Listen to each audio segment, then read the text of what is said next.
So this morning I posted a video comparing the cameras on the Oppo Find N5 to the cameras on the OnePlus Open, and in that video there was an oversight. There was an error that I'm going to address and correct in this video. So first off, I just want to point out YouTube commenter Anakin B as being the person who pointed this out to me. You can kind of read that quickly if you want to. But basically, the gist of it is, when I did the macro section, I did it incorrectly. On the Oppo Find N5, when you put your camera up very close to something, it will switch to a macro mode. We'll use my S25 Ultra as a model here. If I get close, you will see that little button pop up. I can turn it on, and now we have switched into this macro mode, and you're able to get quite close with this. However, when I compared this to the macro shots on the OnePlus Open, I was like, wow, the OnePlus Open is absolutely trashing it in terms of macro. There's much better depth of field, there's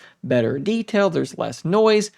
Very, very strange considering that this was supposed to be a telephoto macro mode that I was actually quite excited for. That was where I made my mistake, because I wasn't using the telephoto macro mode. I had assumed that perhaps, like some of you, that when you get close and it switches to macro mode, that it's going to switch to the telephoto macro mode, but it doesn't.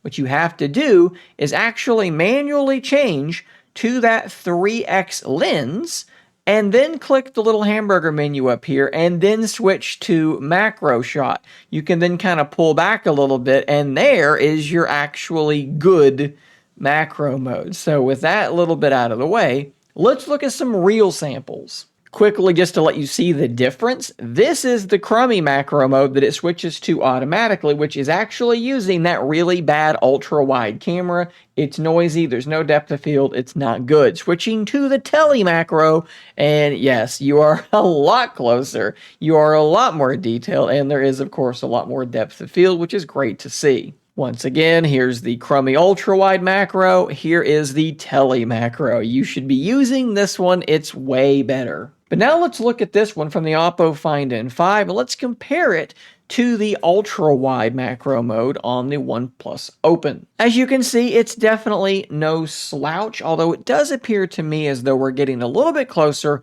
with the Oppo Find N5. There seems to be a bit more contrast, maybe a bit more punch in the colors for the OnePlus Open as well. Giving you one more look at that Oppo Find N5 version so that you can see the difference. Here's a cool one getting very, very close to some topsoil with some plants beginning to spring forth out of them. This looks really, really good. And with the OnePlus Open, a problem I ran into was that I had to get the phone so physically close to get the same shot, I was creating a shadow. So I kind of pivoted myself around to get out of the way of the sun, and I created some lens flaring. So there's a pretty cool issue to kind of highlight that is solved with the telephoto macro. Last but not least, we have a plant that I do not know the name of that is in our garden out front that's beginning to pop out. Again, this looks absolutely fantastic.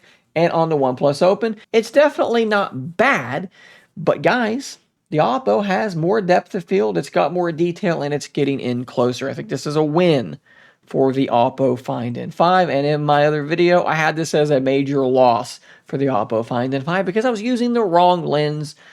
Oppo, don't hide this away. Don't hide your candle under a bushel basket. Put it out front. It's a really useful feature.